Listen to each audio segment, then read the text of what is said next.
If you take a granular oscillator and throw a melodic loop into it, you can use one of your path LFOs to modulate the start position of the grains, which will mean that every time you play a different note at a different position in time in your track, a different part of your melodic loop will play.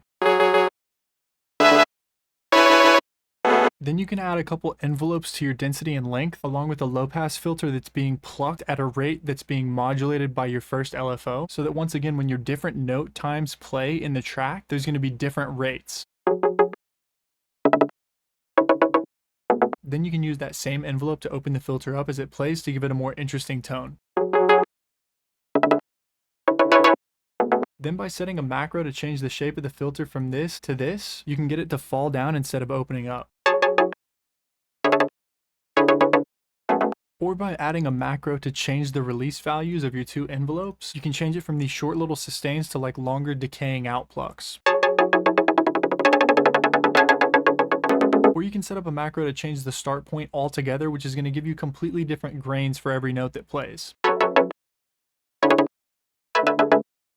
Or if you want to get a unison sound without adding unison, which drives the CPU crazy for Serum 2, take a macro and route it to your density, your pitch randomness, and your length randomness, which is going to give you that like unison sound by just increasing the voices without having multiple copies of that same granular layer.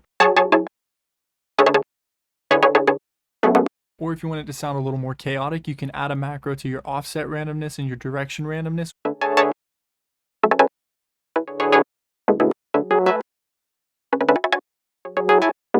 Then add a couple of post effects along with a ping pong delay that has kind of randomly set times, where you've added a macro to the mix where you can automate in some fillers.